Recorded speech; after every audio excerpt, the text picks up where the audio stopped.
Children, children, we have a new member of our community. He's been through a terrible ordeal these past few hours. So be kind to him. If he wishes to be left alone, please let him. Come forward, children. Come forward and meet the newest addition to our family.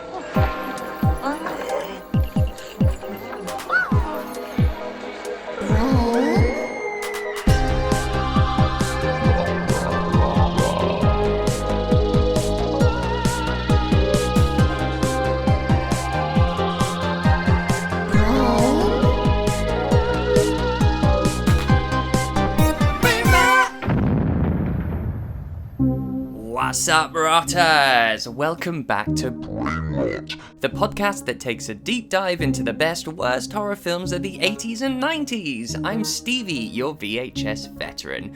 I hope you're all doing horrendously. So, the t-shirt sale I announced last week has very much been utilised, and so I'm keeping the tees on sale for a bit longer as we are nearly out of stock. They will remain just £13 for a bit, and once they're gone, they'll be discontinued as a new design will be revealed for the next set of merch. So if you want to grab one of the last available, just go to steviesbrainrot.com, and Patreon subscribers can use their patron discount on top of the sale price.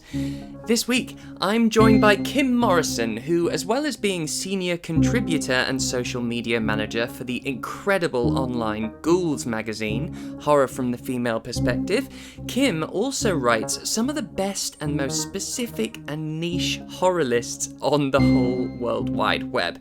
But I'll let Kim tell you more about that. We're going to discuss Frank Henenlotter's sequels to his 1982 cult B-movie banger Basket Case, which I covered with Mark Kermode on Season 1. Taking a different tone and narrative, these two films bring the fun, along with some disturbing and viscous imagery, of course. At the time of recording, both sequels are streaming on Shudder, so get your eyes on them. If you haven't seen them before, I can guarantee it won't be what you expect. Kim, welcome to the show. Thank you so much for having me. I'm so excited. I'm excited too, and especially because I noticed that you are into the slightly trashier films sometimes. You obviously broadly like horror, but you're one of those people that I immediately warm to because I've noticed just from your social media that you have a taste for the the slightly more depraved B fare. First of all, how is the world treating you? Yeah, good, thank you. Busy with work, but fine otherwise. Can't complain. Yeah, exactly. And so, before we talk about the films in question, which I'm very excited to talk about, what was your path to horror? Because you are a hardened horror fan, right? Yeah. I think I have to give credit to my mum, basically, because when I was younger, I mean, she's a massive horror fan. She likes Stephen King, and also she had loads of like VHS tapes. I remember very clearly like The Lost Boys and stuff being in like her video cabinet, and I think she was quite good with introducing me to horror in that rather than just going watching it. She used to sort of strategically pick ones that she would think I was ready to watch. So I remember her like flat out not letting me watch like Halloween and Nightmare on Elm Street when I was younger and things, but I remember her sitting me down and watch like The Shining and stuff when I was maybe about, I don't know, maybe like 10 or 12 or something, because she was like, it's not too like violent, it's just ghosts and it's a bit scary. So I think it was definitely her. I mean, my dad's a big horror fan as well, but I used to watch stuff like I used to stay at my grand's every Friday night, and we used to stay up and watch horror films as well, because like 4 channels, not a lot on the TV, so whatever was on we would watch. So I remember watching things like The Fly and Predator and Carrie and stuff with her for the first time. So sweet. Yes, I just had a very horror embracive family that allowed me to watch stuff. That's so great. I was very similar. My parents, they didn't watch horror, they didn't like it, but they were completely fine for me to watch it because I didn't suffer any trauma. I didn't I slept better if anything. So I was just one of those kids. I find that so interesting though. The Shining. I've never thought of that as a gateway film for like a kid. But I suppose actually when you look at it, all the true sort of terror that maybe hits the adults is the psychological side of it, which would go over a kid's head, and then you just see, there's ghosts and a bartender who's not there and a crazy man. So actually, it works on two levels, I suppose. That's quite good. So we are actually also I have to talk about your lists.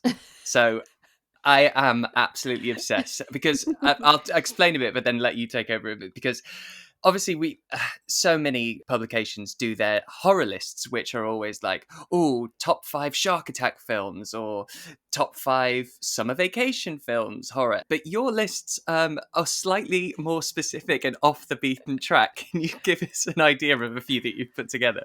Yeah, I have things like best staircase scenes, best ankle injuries. Yes, that one. Best fridge and freezer scenes in horror films.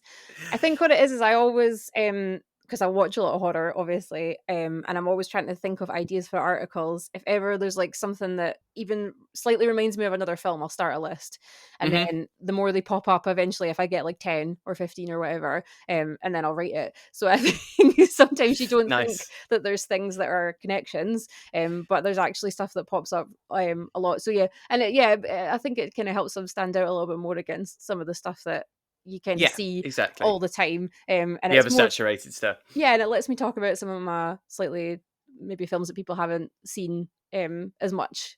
It would chuck them in with some famous things. They're slightly more obscure, and that's what I really love about them because there's been a couple of times you posted something, and I've honestly thought no one's heard of that film. Sometimes I think I've made films up in my head until someone else I see knows about it. They're so much fun though. I do love those. And speaking of obscure films, so we're going to be talking about Basket Case 2 and 3 to complete the trilogy. So what's your history with these films? So I originally saw the first Basket Case at like an all-night horror madness thing in Edinburgh, and it was the first one I went to. So I sadly fell asleep for a couple of films in the middle, but I watched Return of the Living Dead, slept during Black Christmas because I'd already seen it, and then woke up when Basket Case was just coming on because I'd never heard of it until I went to see it. Yeah, and then watched that one and then went home because I was too sleepy. And it, like I said, it was one I'd never even heard of until I saw it, and I was just like, man, that was amazing. Like, I love it. I love stuff with like crazy puppet monsters and things, so it was great. And then I can't remember how I discovered there was another 2, but I now own the box set. So I think it was like I was like so excited about the first one, then when I found out there was another 2, I was like, I need to watch these immediately. And they're just they're the same but different. They're so different in tone. They're not as like grimy as the first one. They're just so fun, and I am obsessed with like monster design. So the amount of monsters that are in these 2 just make them, I think they work very well as one big like story. I tend to watch them together, and the first one on its own. I've never really watched the 3 in a row. So I agree with that completely. I honestly, especially the second one, I honestly love this film. And they take it in the right direction, I think, because one of the best things about the first one is everything was against the production of it and how cheap and grimy and shoddy it was, and the fact that they had to halt filming several times and then spend the money they had, then stop, get some more finance, then it's ridiculous the way they had to scrounge and build what they needed from scraps, and that adds to the charm and the uncanny dinginess of the first film. But that's something that you can't fake. Like, you can't synthetically sort of replicate that tone when you have a budget, because even if you do use the same materials or even the same camera, I think the passion and the graft is coming from a completely different angle, and you just can't hide that. And so no matter how hard you try, that's why taking Basket Case in such a different direction, I think, serves it well. Kind of like the way Tobe Hooper did with Texas Chainsaw 2. You can't bottle that lightning. Yeah. And I think the tone of it is sort of bang on. I think the second one gets a little bit darker, a little bit nastier. It's not quite as fun. But the third one, I mean, the second of the 2 and 3. That's not a helpful way of saying that, is it? Even though they had 1.5 million, I think, for this one to play with, I like that they didn't improve Belial too much. They like added a bit of animatronics and detailed some features, but it's still that shoddy, lumpy creature we've come to love. Yeah, there's a bunch of different Belial. Like, you can really see the difference between the different puppets that they're using. There's one that is just clearly a mold of Dwayne's face. There's one that is obviously also just Dwayne with like a big In there, thing yeah. over the top of his head. And then there's the one that kind of looks more like the one from the first film. And then there's a bit of a like weird kind of stop motiony aspect. Mhm. Yeah, there's a lot of different ones going on. Yeah. But yeah, no, It's it still I like how you can tell it's got more money, but it still keeps that kind of low budgety feel at the same time without it, like you said, without forcing it. It just feels quite natural with the monsters and things, which I You think can is still good. sort of see the seams on the foam Yeah, latex, which exactly. is what you want. And so could you give us a little synopsis of Basket Case 2? Basket Case 2. Okay, so it picks up right where the first one left off. Belial and Dwayne are fighting for their life after falling out a window, but also wanted for quite a lot of murder. And they are rescued they break out the hospital and they're rescued by Granny Ruth, who is this like woman who owns like a kind of freak sanctuary, like in her big plantation house, where she just looks after all these people whose like families and things have like disregarded them, in a really nice way. She's not trying to use them for anything. She just wants to look after them and things. And she's trying to chill the brothers out because Dwayne's very just wants to get away from Belial and thinks now that he's kind of got somewhere to leave him, that he'll be looked after. They both kind of both Dwayne and Belial get a love story. Belial with Eve, who is a person who looks quite like him, and then Dwayne with Susan, who is the only other sort of regular looking person in the house. And they're both basically getting hunted by this investigative reporter who wants to get the reward for catching the murderous brothers, basically. And she accidentally discovers the freak compound, and then they sort of Dwayne riles them all up to just go and murder anyone who knows about it to try and protect their secret, basically. Just hearing you say that, it's such a fun plot. and it is so far removed, because the first one's such a revenge film, and then this one is about protecting themselves. The tone is completely different. I like that. So yeah, you mentioned Granny Ruth, played by Annie Ross, and she's in this one and the next one. Yeah. What a performance! What are your thoughts on her? Yeah, I think she's she's just ridiculous. Like, she's amazing. She's just very.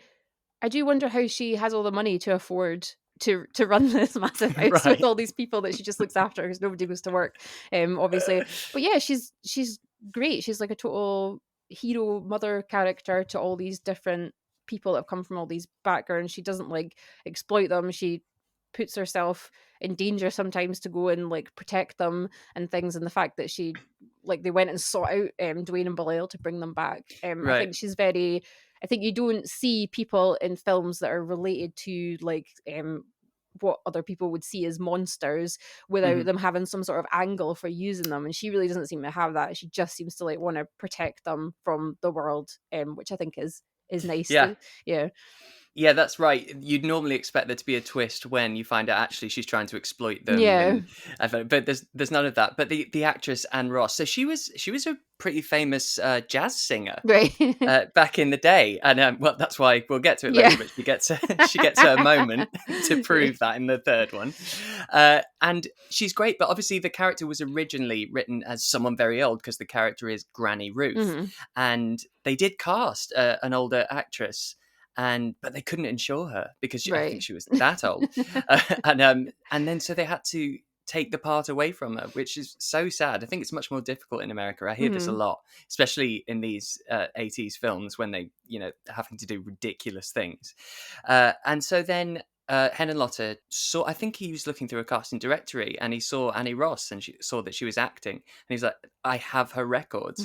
And she came in and just completely blew him away. And I just think she's so bang on for it. And I think because she is a performer, that really comes through, and it's very heightened. And I mean, the scene, this is jumping a bit, but we get when she turns into the sort of church pastor and she's giving this big evangelical speech. It's wonderful. Yeah, so we meet the freaks, quote unquote, Yeah. or unique individuals, as Mm. she likes to call them, which is nicer. I remember so clearly as a kid being completely stopped in my tracks by all of these creatures, and it's so plausible because some of them you don't even get time to truly Mm. take in. Like the first proper one we meet, I think it's called Lorenzo, and it's basically just a giant mouth and it sings opera, and then you don't see it again. Yeah. What are your thoughts on this lot?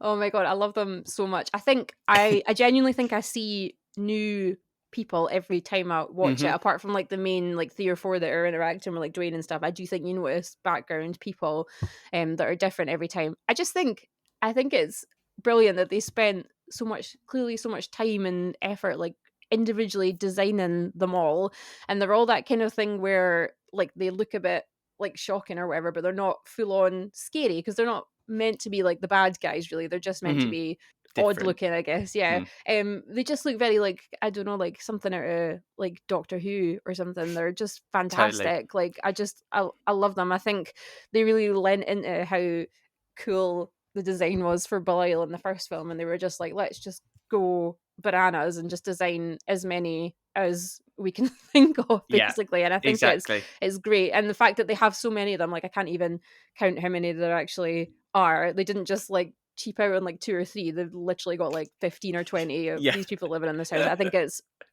brilliant.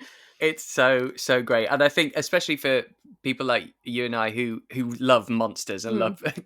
love puppet monsters and practical effects.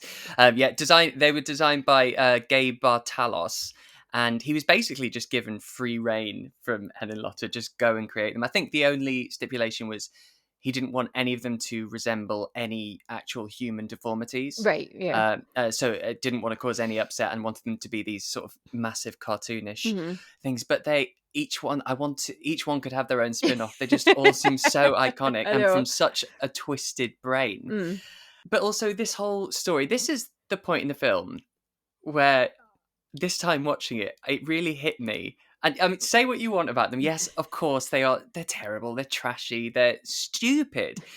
But Hen Lotte somehow always manages to get a sort of social commentary in there or convey a message. And, these represent the outsiders of society, those who are other. And, that can be as broad as people with physical impairments or simply marginalized groups. I see it like horror fans. Basically, it's sort of how we're treated as the freaks and we're depraved. I mean, we don't kill for revenge. Well, often, not Yeah. that often. But am I going too deep there? Do you think that message is deliberately in there? No, I do think it is to a degree because aside, obviously they all get a bit murdery towards the end, but Yeah. at the beginning, aside from Dwayne and Belial, you don't know that anyone else in that house has done anything wrong apart from kind of be outcast by their families and then taken in by Granny Ruth. So the fact that the investigative reporters kind of looking to abuse it a little bit and that Granny was so Mm. protective, it's really is just that hating them because they look different. And I think I said that when I was watching it. I was like, I wonder what are they trying to gain out of getting out in the fact that there's this house full of people? Like Right. it's just they're a place where they're safe. Like I don't understand what I can understand her wanting to get the murderers and the reward and stuff, but the Yeah, right. whole other part of it is really just hating them because they look different. So yeah, I do think there must Yeah. have been a degree to that. Because they're just really harsh to them for no Yeah, reason. it's Really. rough. Yeah. It's really rough. And I suppose it's also, I'm giving this film so much more credit.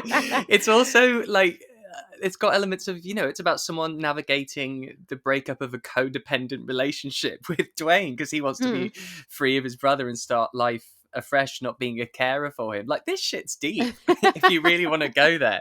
Can I ask, though, is the gargoyle one of them? Oh my god. Right, I was watching this with my boyfriend and I had made him watch it about 6 months ago for an article I was writing as well. Right. So yeah, we'd watched it twice quite close together. And when the gargoyle popped up, he was like, "Oh yeah, I forgot about that." He went, "Is he one of them?" And I went, I don't think so. But then later on, he's like eating at the barbecue, and I was like, "Okay, Yeah. maybe he must be." It is. Yeah.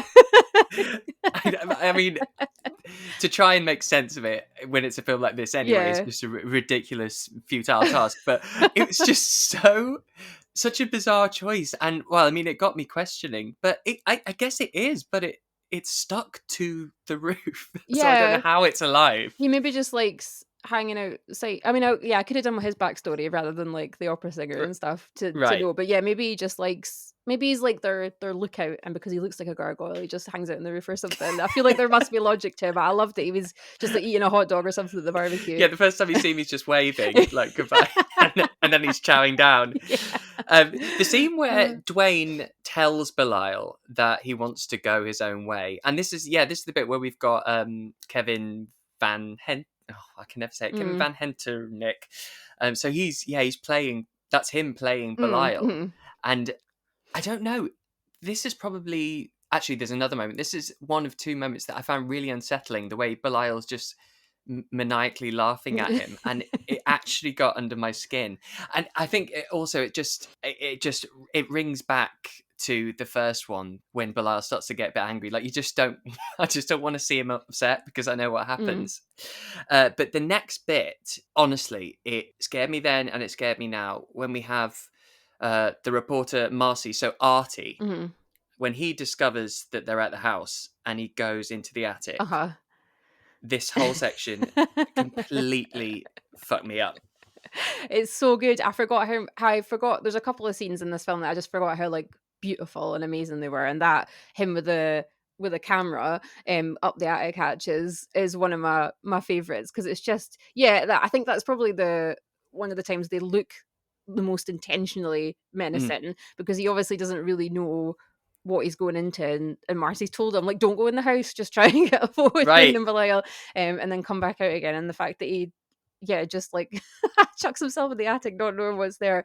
But the whole bit from outside where she can like see like the camera flashes and just hear, you don't see a lot of the actual violence or whatever. No. It's very much like you can just imagine what a bunch of very strong, angry people would do to someone sneaking around their house. It's horrifying. I mean, it's been done before, that whole thing of a camera flash is what's lighting the scene, so it's almost a strobe effect. But it's so effective and so simple. And I think actually that's another thing about this film. I think it's shot really well, cinematography wise. Apparently, though, Henlotta and the cinematographer absolutely hated each other, and it was an absolute nightmare. And they worked on Frankenhooker together.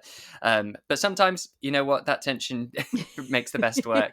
I really do think that. And we have the pastor speech is just, it's so bizarre. This whole film is chaos. I'd say actually even the next one is even more chaos. But this scene where she's sort of rounding the troops and she's in the attic and she's walking around, and apparently they said, Henlotta said to her, we're not going to set it, so you just feel free and you walk wherever and the camera will follow you. And that's why it's like sometimes you just got the back of someone's head and it's all a bit slapdash. But I just think it's inspired. All of this is the the bar scene. Oh my god. I love the bar scene. I don't really know. Has he made a deal to give information to the police detective, and he's like, meet me at the bar? Yeah, well, because the police detective phones them, like threatening him, doesn't he? Right. That's right. He phones and speaks to Susan, I think, and he's like, don't hang up or I'll get the police on you, because I think he's going on like behalf of Marcy to find out what happened to the photographer. Yeah. So they're like, meet me at this bar and we can, because I think Dwayne kind of makes out that he wants out a little bit. He's like, oh yeah, I'll help you, and then lures him to this. It's a trap. I think the first time I watched it, I didn't clock them all coming in. I sort of obviously there's like the reveal later that they're all in the bar like waiting to murder him, but this time I was like, right, I'm gonna watch like when do they, because when they first go in the bar is empty, but then as you watch them have the conversation, you just see all these like people with like a face far too high up on their head or something, like a tiny hat trying to cover a moon face or whatever, just like walking in the bar. It's the fact that they've got tiny sort of human face masks, and these creatures are so huge and they're wearing it too, but I love that it's working, that he's not noticing, and the fact that some of them, like, the mask only covers maybe a tooth of their entire face. It's just hilarious. It reminds me of the scene in that Thanksgiving film where the turkey Oh my God. like murders a girl's dad, and then he wears her face to the door. Yeah, And he's that's wearing right. like this tiny version of her dad's face with a mustache, and she's like, "Hey, Dad, how's it going?" It's exactly like that. It's just so ridiculous. Convinced. Yeah, but I love it. It's brilliant because again, I think like just the menacingness of it when he just like turns around and they're all there and they all just like remove the mask, I think is is brilliant. Brill. That and the attic scene are like my two favorite. They're just so beautiful and It's great. scary and yeah, brilliant. And it was what was this 1990 this one, and but it was, from what I've read, it was really tough for the people in those costumes. Oh, because, I can imagine. yeah, they couldn't take the heads off. Mm. It was like mostly one piece, boiling hot. People were passing out, but each one of them, as you said, there's like 15 of them, and each one had one or sometimes two people assigned to them, and they were Right. called the freak handlers, where they would each have a couple of people looking after them, feeding them through a straw. Doing all the, you couldn't do any of this shit now. No. That's the thing. You can't get away with it. No. But it must have been, and they couldn't see half of them. Yeah, you can tell. Yeah. Yeah, you can actually. Yeah. Actually, that's another thing as well. They are all a little bit dopey and Yeah. clumsy, and you can see that they need guiding. There's And the one. way they walk. There's one I'm sure that I can't remember who it was, but you could see like they had like too big a face with like a mouth kind of over their whole face, so you could see like the actual actor's kind of face like kind of through the mouth. Right. It looked a bit like a sports mascot or something. Like you could just tell that Yes. the face is in the slightly wrong place. But yeah, I can't knock them too much because the design otherwise was brilliant. It's so good. I think my favorite, and maybe it's because he gets the most screen time, is they call him Toothy, and it's the one that's got, it's like a broken piano, mhm. and his teeth just almost come round to the back of his head. It's absolutely incredible. Yeah, I'm trying to think what other ones there are. I like the one that looks like the crescent moon. I can't remember what his name is, but okay. it's Yeah, just yeah, like yeah, a yeah. big moon face. Yeah, I like him. And I like the girl one that's got the really like tall head, but she doesn't want to like participate in any of the fighting. That's right. Yeah, hers is like, you can't even see what's going on. It's No, like almost like she's an atom bomb. Yeah. It goes straight up into the top, and she's got like her human face sort of coming through. Mhm, yeah. Oh, it's brilliant. And and oh, is it in this one or is it the next one when you have Miss Mackerel? Yeah, I think she's just in the next one. Yeah, because I didn't notice her in the first one. Right. It's fantastic. Imagine how much fun though coming up with those. I know, coming up with the names even as well. Yeah, Miss Mackerel, Toothy, and Lorenzo. Yeah. But they descend on Macy's apartment, I think. Then the reporter. And now this is something I love, that we just have to be fine with the fact that they somehow have the power to contort other people's faces into a Yes. vision like them. Mhm. And not kill them. Yeah, it just Right. because she doesn't. She seems like she's fine. Well, fine, but it seems like she's alive. But they have they're like teaching her a moral lesson more than murdering her. They're like, "You're a freak now as well. You have to live with this." But I love that they can do that. Yeah. I think it happens. I think in the second one as well they do something like that, but obviously they just manage to pull people's heads like it's plasticine, and then it sets, and it's like, right. Oh yeah, there is a guy that they like twist his head, I think a couple of That's times right. round in the third one. Yeah. Yeah. Yeah, they're very strong, and I apparently know how to keep you just right so that they don't kill people. Yes, yeah. Their knowledge of anatomy and how far you can push it is. Yeah. is ended. Now then, Kim, the I can do without the sex scene. Yes. If I'm honest. Oh wow, because yeah, I don't know. Belial gets a scene that involves a naked woman, I think, in every film. Right. And, the first one is so disturbing. I was going to say in at the least first this film. one's consensual. Yes. But yeah, I was thinking that watching it because I can't remember if the Belial is like a puppet Belial or if it's an actual person Belial, but the Eve is She is, definitely yeah. a girl with the thing over her head. 100%. With Belial banging her from behind, so that's quite that. Shockingly, I couldn't actually find who the actress was that played Eve in the second Apparently. one. I could in the third one, but not in the second one. So in the second one, it was the same girl who played Amanda. Oh right, So she had to do both sex scenes. Yeah, Right. I did wonder that because I thought it looked like her at points, but then on IMDb it didn't say it, and I was like, is she just Uh, is she just embarrassed that she had to appear yeah, that giant puppet scrap head? that. Yeah. Yeah, no, it's not. I'm sure they could have just told It us just that they'd goes had. on as well. And when you think, oh, not to be crude, but when you think, oh, they must be close, it'll be over soon. It goes, like, it gets bigger and louder. I'm not comfortable. Like puppets having sex in Team America, very good, very funny. In this, it's just so uncomfortable. And as you say, because that added element of knowing there is a human female in there, in that tangled mess, it's just so awkward. And then, as if that's not enough, then it's brilliant. But we get Susan and Dwayne Yeah. having their sexy moment. I'd never put it together before, but the final act of this one and the final act of number 3, they both pay homage to Alien films. Because this one, we have basically the bursting through the stomach. She says she's been pregnant for 6 years. Yeah, and he just doesn't want to come out, but he also looks like a pterodactyl or something. Like, and there's a lot going on. And so that's just like obviously the alien in Alien. Yeah. But then in number 2, we have Belial in the big loading suit. Oh yeah. I forgot about that one. Yes. How could I wipe that from my memory? Right. Yeah, no, exactly. Yeah, there must be a lot of alienness going on.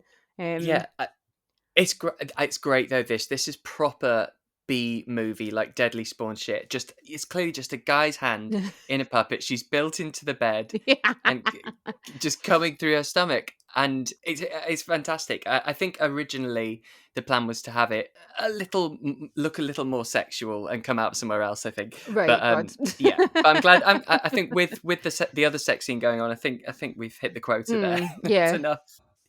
And yeah, Dwayne's just like lost his shit. Yeah, you think he'd be at more this point. understanding for someone who was literally joined to Belial for like half his life. Right. He's very. I think he was just.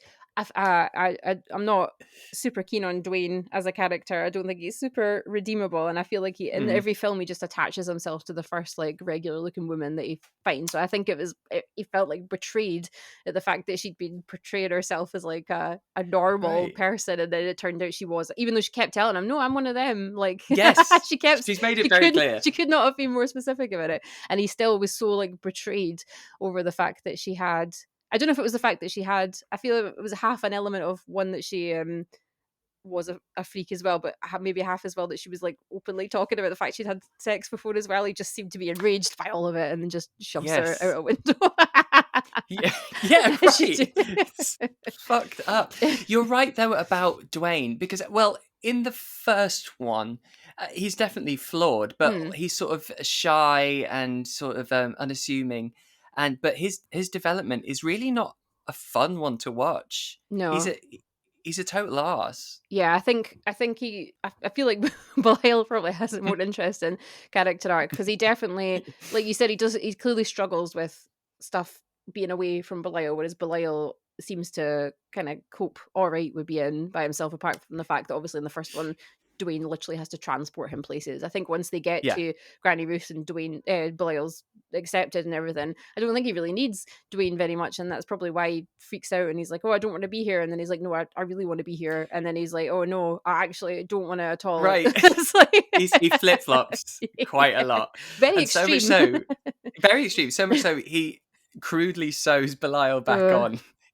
And actually, this bit is proper gross because there's so much blood, and it's been quite light on gore. Really, it's a great ending, but it's just it's so clear that they want to carry on. But the weird thing is, Frank Henlotter said he wasn't planning a sequel, but they wanted one immediately, and so then we get Basket Case 3, also known as Basket Case 3, The Progeny. Yes. Before we talk about this one, could I have a little give it a go, a synopsis on this one? Oh, okay. So this one picks up a little bit after first it shows you the first 10 minutes of the second film, which if you're watching them back to back, slightly annoying. Right. And then it picks up a little while later. They have removed Dwayne and Belial from each other, and they're sort of both recovering separately. Belial by looking after his pregnant girlfriend, and Dwayne by being locked in a padded room. And Belial is so raging at Dwayne that he's kind of cut off their weird like twin link thing that they had, so they can't like communicate with each other anymore, which they never really did in the second one anyway. It was No. it was a big feature in the first one. Yeah. So Eve is on the on the brink even of giving birth. So Granny Ruth puts them all onto a bus. Literally every single person in the house on a bus to travel across the country to hang out with little Hal, who turns out to be her son. I'm not sure if the doctor Hal, the big Hal, I don't know if he's his dad or if it's just someone, because she says something about like leaving him with Right, and but I think it's her ex-husband, right. but son from a different marriage, and he adopted little Hal. Perfect. Yeah, so they go there. Eve has the babies, but then again, Dwayne, just being attracted to any woman that goes past him in the bids to try and escape because he wants to get away from the whole situation, tells someone who just so happens to be the sheriff's daughter like about the entire thing about how he's a murderer and he Belial and the babies and the freaks and everything. So Of course. the police go to investigate, they find the babies, they steal the babies, they accidentally-ish kill Eve in the process, and then Belial gets to do what he does best, which is go on a giant revenge rampage, which involves, as you said, like an alien metal exoskeleton at the end, to defeat the town sheriff. Even though he's, like you said, he's incredibly strong and has killed everyone no problem up till now, but apparently they needed that extra thing to push them over to take on the sheriff. I think they just had to improve on the last act of the last two films. They're like, what we're going to do, we'll make Belial a giant robot. It'll be fantastic. Of course. It'd make a great action figure, that one, I think. Yes, I would love that. So what are your thoughts, general thoughts on this one? Yeah, I thought I liked this one better than 2, and then watching them close together, I think I actually like 2 better, but I still do love this one because I think it just goes into full like kind of funness territory. There's a musical number. The baby Belials are like my absolute favorite thing ever. I was like, how are you going to improve on all those monsters from the second one? Baby Belials, so cute. And I think it just I think it gives a good sort of ending to the trilogy. It for once kind of stops somewhere that seems like they could have went on if they wanted to, but it's a good place to stop it as well. So yeah, I think it's a lot of fun. Like I said, I think 2 and 3 work together as kind of one big story, especially the amount of times that they reuse the footage from them. Gosh, it's ridiculous. So yeah, no, it's so funny, and we just get to learn, I think, a little bit more about, rather than Dwayne and Belial this time, it's a little bit more about like Granny Ruth and the kind of background of why she does what she does and everything, though apparently she looks after everyone apart from her one child. He gets to live with someone else. I was going to ask you if I missed something there, because that's so strange. Her whole life's mission is to look after, these sort of deformed creatures, but then we find out her son is an 11-armed mass. Yes. That she's kind of abandoned. It kind of puts everything in the air a bit. And I agree. I think it's so much fun, and that's all they could do with this one, because with the mythology of what has gone before, you can't really introduce a whole new perspective. So they keep what was going on in the second one, and Henlotter quite openly said he pretty much hates it though, and it's because it was rushed, and he actually took a step back from directing altogether after this. And it's a stretch. The cow's running out of milk, and it's more of the same, but there's so many amazing moments in this one that really stay with you. And as you said, it kind of finishes that arc nicely, because it kind of finishes where we started off with that sort of revenge, that revenge drama, and you get to see Belial doing what he does best, as you say. And I like the road trip element, this hugely pregnant freak needing to cross the country to give birth, whilst Dwayne and Belial are at odds with each other, and there's that whole tension once again. But it's grosser. Yeah, I think. Well, yeah, I think they definitely lean into like the body horror of pregnancy with this one, and then. Yeah, things like one of the baby Belials gets like sat on and squished, and there's a lot of people get murdered in a very kind of short sequence. So yeah, I think they did sort of Yeah, leaning Yeah. the gross element kind of reminds Yeah. you of that's what the first one was like.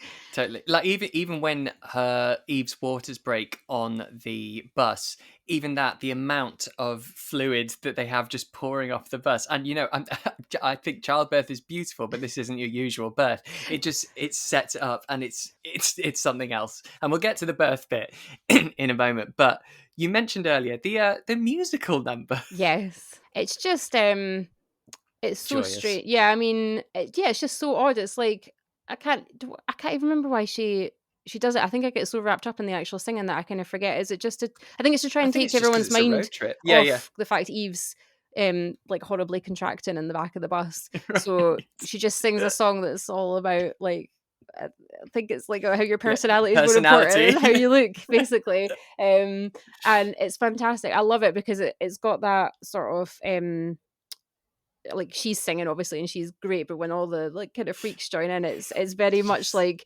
in Fraggle Gremlins. Rock or something. Yeah, Or when they're Gremlins, like, yeah. yeah, it's just that weird that weird mix of just all these voices on top of each other. So It's just stupid. and it's right like kind of not too far into the beginning of the film either. It really I feel like it kind of sets you up there like this is as lighthearted as it's gonna get because after this there's gonna be a shit ton of murder. But yeah, Yes. it's brilliant. It's so strange, but it feels like it fits in. Like it feels like It feels right. As soon as it yeah, happens, you go, of yeah. course. Of So course, I was wondering where they were going to take it. Fucking get the jazz singer to do a musical number with all the yeah, freaks. it's a very It's amazing. motherly thing to do on the bus to Right. try and calm them Yeah. all down. And I just say though, I love the fact that Eve's waters break after she's been contracting for ages. Because one of the things that really annoys me in films is how everyone's waters break instantly, and then they're like, "Oh, Uh-huh. I'm in labor," whereas I have had a baby and Right. I was in labor for like 12 hours before my waters even went near breaking. So Right. I feel like Eve's birth is one of the most realistic depictions of the labor process. Anyway, I was like, yes, I love that. I love that she's been having contractions before it burst. So yes, I've got to give So props to that. accurate. Yes, exactly. Accurate. Maybe not quite There as you go. graphic when you get to the birth part, but that part more accurate than like Yeah. sitcoms usually are. Yes. Well, actually, let's get to it because this whole film originally was going to center around the birth scene. That was going to be the centerpiece. And apparently it was 11 pages long when he wrote it. And there was going to be blood and fluid and gunge, but 11 pages of scene. But they dissuaded him to tame it and maybe, pull it back. And I understand why, because it's fine with all the gunge and gore, but the actual situation, maybe it could be seen as very distasteful. So to make up for lost time, he got Jim O'Doherty, who played Little Hal, not so little, but Little Hal. So he had all these 11 pages cut, basically, of time. And he said to him, can you come up with something that we can add just to try and make up some of the time? And so he wrote a poem. And he was like, and he tried it, and he said, "What do you think of this?" And told the hand-in-law to the poem, and he was like, "Oh yeah, that's good. That should kill some time, basically." And so they started filming him, and he fucked up the first line of the poem, and then he went into absolute panic. But he was waiting for hand-in-law to call cut, but he didn't. He thought, "No, I'm going to let him sweat," and you can see he's drenched in sweat, and so he started panicking and just sort of improvising and talking shit. And so then he went on this mental, which is what you see because it's cutting between the birth and him holding the video camera, saying all these crazy things, counting them come out, and he's completely making it up. There's even at one point when he goes, "Oh, call that one," and he looks off screen and sees one of the crew members called Bob and goes, "Call that one Bob." And it's just, I think, knowing that makes it all the more enjoyable because it's really funny. And so to make up for all that lost time, you have this sweaty, crazy, nervous actor intercut with one of the most grotesque birthing scenes you'll ever see. Yeah, I think they do a good measure of because it's disgusting looking, and then they're trying to literally like all the babies like join together, and they're trying to like Like pass them sausages. around in a big like chain so that they keep them all up. Yeah, I think like interspersed with him just being absolutely bananas. It was probably the best mix to do it because I was just absolutely, again, it was a bit, I kind of forgot what happened. I was absolutely ending myself when I was watching this because it's just, you can tell, it feels, yeah, it has that sort of feel of improvisation about it, but it's just so funny. And like, I guess, what would you be trying to talk about during a birth of like 12 or whatever babies? Though I think it's after all that, after the massive road trip and everything, Belial like maims the doctor because he obviously has a phobia of doctors. So then it's just Granny trauma. It's just Granny Ruth that helps her give birth anyway. Little Hal just videotapes it. Like, they literally didn't need to travel halfway across the country. Yeah, that's so true. But like, it's fine. And I don't know, does the doctor, does he die? Because I don't think we see him again. Is he fine? He's just injured. I think he's just maimed because there's a bit where we see him like in bed, right? Recovering. Yeah, well, that's good. That would have sucked if he died. But you're so right though. They've travelled all that way so they can get specialist help, and then actually she just pulls them out like sausages out of an oven. Yeah, exactly. But no, it's a fantastic scene. It's so funny. And it's just, I didn't know that he was actually like sweatily improvised. Yeah, totally. It does make it brilliant. Yeah. With all the gross stuff, what's your view on that? Do you like gross out? I mean this sort of silly B movie gross out as compared to really realistic violence and cutting and death. Yeah, I feel like this is the kind of stuff that I do like. I'm a bit rubbish with anything that's actual gore that looks too real, or anything that's like people getting eaten, so most like zombie films and stuff. I'm always just like, oh no. So stuff like this is fine. The kind of just crazy bodily fluid, lots of blood, heads getting twisted, things that I think you sort of appreciate the amazingness of how it looks, and then you sort of forget that like it's meant to be gross. You're just like, oh my god, that looks so cool. I think anything gross that happens that makes you like kind of laugh at the same time as you're going, oh my god, is like the perfect thing, and that's what these films hit, I think. It's the same with me. I do like the feeling shocked and uncomfortable by some of the realistic stuff that we get nowadays, but this is like my go-to because I find this comforting. Comforting isn't the right word, but there's something so joyous and nostalgic about those practical gooey effects. And I know that whole phase when they had the melting movies of like Street Trash and stuff like that, all those sort of things. I just think it's absolute joy, and that's so this birthing sequence is everything. The whole bit, because Dwayne's in jail, so he's got himself locked up with the sheriff's daughter. What's happening? I feel with this film, they were like, how can we get naked-ish women into this film? And there's her being like into degrading men who are in prison. And then there's also, I think it's this one, the bit where Belial's like daydreaming about having it off with a set of twins. What is that as well? I forgot about that. They're reciting Shakespeare, and they're on a silk bed. He's on a silk bed with two naked women. He is literally like the worst type of dude ever, because he's had consensual sex once and got her pregnant, and then he's immediately like longing for these days which he never had of like having sex with twins on like it's just so him and his brother are so alike. They're such like trash men when it comes to having relationships with women. So I feel like it's a bit of that, but I feel like they were just like, how can we put something in here that get a little bit of nudity in, and they were basically, we were going to make her dress and have a whip like locked up in, which might be a police issue whip, or might just be one that she stashed. They're not really sure. It's very, it's a bit icky. It is a little bit. I'm not really sure where they were. And I think you're completely right that's why that's in there. I mean, the stuff in the first one, any sort of sexual stuff, it's not sexy. That's what I love about this kind of exploitation B movie is they do it in such a dingy way that it gets under your skin. It's uncomfortable. Whereas this just made me roll my eyes. It's a bit of a shame that it's in it. It doesn't fit the rest of my beloved trilogy. Yeah, it's a bit odd. I feel like having the sheriff's daughter as like the main girl is something that happens a lot in horror films, and I feel like they're always seen to do something that like is seen to disappoint their dad. So I feel she'd been a bit too Yes. helpful in helping like Dwayne and Belial get captured up to this point. So he was like, let's just have him turn up while she's still in her underwear and shout at Yeah, her. sure. Like- Yeah, and that's all very awkward as well. The way he knows about her sort of sexual preferences, and he's like, "I've told you not to do that here," and just he's not telling her to cover up. I don't know. It's just.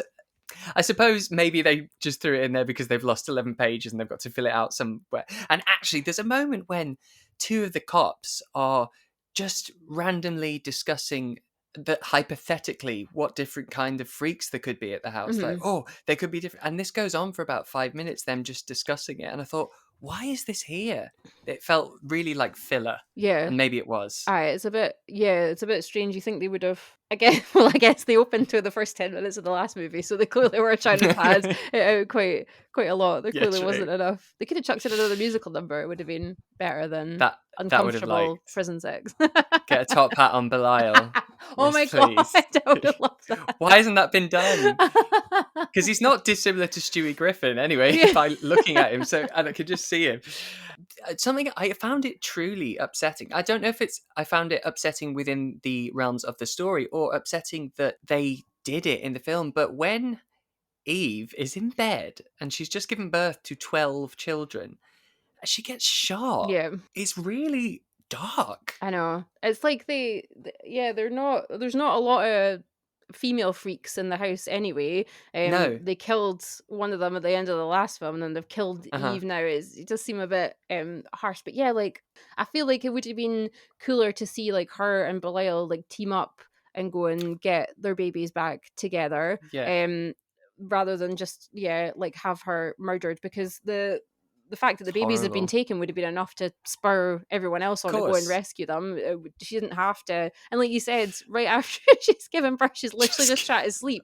And then they like, clearly terrible policemen anyway, but they think she's Belial. So because they're like, oh, there he is. And then they just shoot her and they don't care. I do think it's very, anything that happens to her and the babies, I'm very protective of. Right. So I think it's of course. incredibly harsh. And also, those policemen are after the $1 million reward. And I'm pretty sure, because the police's job is to find bad guys, I'm pretty sure that they won't get reward from the police. It's like, no, you are the police. Yeah. You don't get the reward if you do your job. The reward's for like outside assistance. It's not just for you. I'm pretty sure it's in-house. You don't get the reward. Yeah, they're not the sharpest tools in the shed. Clearly. No. But then we do get sort of the final little act, and this sequence is everything. It's just at the police station, all the really cool visuals and deaths, and it's like you've had to trudge a few awkward and unpleasant moments to get to this point. But what do you think, is the payoff worth it for this? Yeah, I think it is. I think it's good to see, like I said, Belial just going for it kind of again, and he's just been, and this time as well, he knows he's kind of got everyone's blessing, like everyone's on his side to kill these people to get the babies back. So rather than him kind of being maybe ashamed of murdering people in the first one, it's brilliant. And also by this point you're fully on like Belial's side. Like it's maybe questionable in the other films, but this side, like they've just killed his girlfriend and stolen his babies, like for literally no reason, again, other than the fact that they look different. Like Eve and the babies have nothing to do with the reward, so there was no need to like involve them. So yeah, it's great to just see him kind of get his revenge on people. It is unfortunate that one of the babies gets squished. I was so confused by that, because so it's great because you've had the strangled cop with whose eyes pop out and his teeth pop out, like his jaw. Why? Like tension. It's so good. Apparently that was another bit that was going to be super gory, and he was going to become a human blood fountain feature. So blood out the eyes and mouth. Oh, nice. But they cut that, so I think that you see that mouth, the sort of teeth popping out. You wouldn't have seen that if it didn't done properly. So I don't think you're meant to see that really happened. And yeah, you get the guy whose head's, I think, spun right round. Oh, another guy's sort of lips bitten off, and the teeth are all coming away with it. It's a lot of teeth. It's a lot of teeth stuff. Yeah. And teeth move. The anatomy of teeth in this are very strange. They sort of, it seems like teeth are attached to your skin, and if you pull the skin, they go with it one by one. I enjoy that.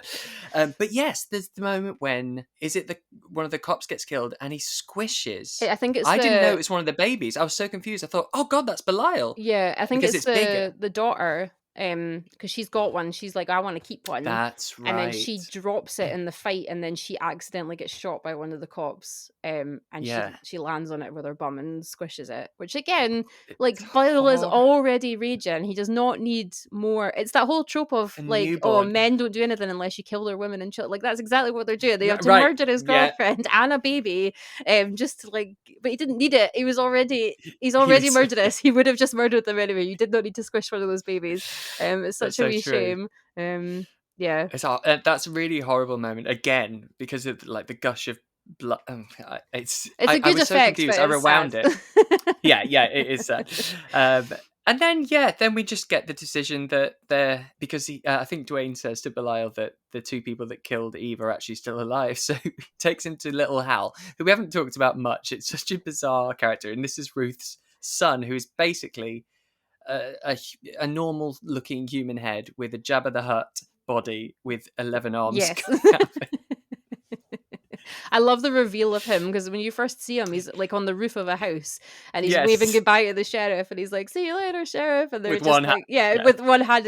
He just looks like I don't know. You're like, oh, it's a bit strange. He looks like he's wearing Yeah. like a smock or something. And then when you Yes, see him, it's like, yeah. oh, it's because he's actually ginormous, and also a really good inventor, because he invents lots of Right. things around the house, and he's just happened. He makes robots and Yes, he just had mechanics. an exoskeleton that would perfectly fit Belial for his revenge purposes, which I think is great. It's fantastic. But yeah, as you say, it makes Belial actually more cumbersome because he's incredibly nimble for a blob with hands and incredibly strong. But then they put him in this. It's obviously it's Ripley at the end of Aliens. And it's so stupid. It's just this stupid showdown with the guy who killed Eve, and then you've got Belial. And it's a bit ambiguous, though. Belial sort of gets tipped over and trapped, and it looks like he might be in a bit of danger. And then I don't think we see him again, because then it's the funeral for Eve. Yeah. Wait, so you don't see Belial again trying- at the end of the film? I don't think so. Because I'm you've trying got to remember, because the babies come and help him, don't they? Like when he gets tipped over and the sheriff That's comes right. out, the The babies sheriff. rile up and attack him, which again is fantastic. But yeah, I can't actually remember if you see him or not. I just assumed that he was. I'm sure he's fine. Yeah, I was gonna say I assumed that he was fine. The babies came to his rescue. But the funeral then for Eve, the long delayed funeral. So this is something that I loved so much. So there's one guy, and I think he was in the first one as well, but you've seen him throughout. There's one of the freaks, and he's just got several noses. Yeah. But the thing is, he's been in both of these films, I'm pretty sure. And only at this point in the third film of this trilogy, it gets utilized, and because he's crying and there's snot coming out of each nose, and I yelped with delight at how brilliant that it finally got its moment. Yeah, I guess there was like how else could they have used that unless they'd had him like sniffing down somewhere Crying or something? yeah, exactly. That was probably the only way. But yeah, they were just like one last gross bodily fluids. Yeah, like kind of joke. We still got a can left over of the fluid. Yeah, exactly. But yeah, I think they do make as good a use of kind of everyone's design as possible. So it's cool that they saved that just for the last minute. It's all very. Have you seen Garbage Pail Kids? No, I haven't. It's only just come to me that it's a very similar sort of thing. This band of crazy looking snotty freaks, and that's it really. And we show, but there is the message at the end that freaks are no longer going to stay in the shadows. It's very X-Men. No, it is. Yeah, and I think it's got to the point where probably Granny Ruth realizes that they've been hiding all this time and it's not really done them a lot of good. They're just having to murder a lot of people to stay away from them. So if they come out and they like look scary and they're like, look, this is what we can do if you like hassle us, then potentially they'll actually get left alone more. And I think it's maybe Dwayne's finally settled into his role of accepting that even though he likes to think that because he looks normal he's not Right. part of that. He's kind of accepted as part in that community and has decided to kind of fight with them, which I think is until he changes his mind well, again. yeah, until he sews himself to someone else or something. Or sees another girl. Yeah. Such a dick. He's just the worst. I'm going to ask you this. It might be quite hard to rank them, including the first one, and I think that's difficult because they're such different tones. How would you rank it? I'm trying to think, because it's been a while since I've watched the first one, so I'm trying to think about how I've actually like ranked them on like Letterboxd or whatever. I know this time I definitely like the second one Chronological. just slightly better than the third one, because I thought I liked the third one because it was more fun and the babies are like my favorite thing ever. I'm obsessed with them. But just the scariness and those scenes in the second one just make it amazing. I think the first and the second are probably very close tied, like Scream style, in my head, because they're so good but for different reasons. But and then I think the third one's just slightly less good because there's not as much story. It's a bit more padding, and while there is good deaths and stuff, it maybe doesn't make up for it. So I probably like the first one slightly better, and the second one just below it, and then the third one a wee chunk below that. So, I think I'm probably the same. And as you say, I don't think there's that much space between the first and second because I haven't revisited these sequels for a long time, and I got so much more out of it watching it as an adult than I think I did as a kid. One fun fact because that I like about this. So there's an actress, Beverly Bonner, who's technically in all three. So in the first one, she is the sex worker who's in the adjacent room. In the second one, she's in an interview on the news after the events. And in this one, she's at the burger joint, which is the restaurant. So she has, the actual actress, Beverly Bonner, she has a one-woman show. Do you know about this? No. Right. So she has this one-woman show called, it's either called Belial and Me or Me and Basket Case, or Basket Case and Me. And she tours this one-woman show.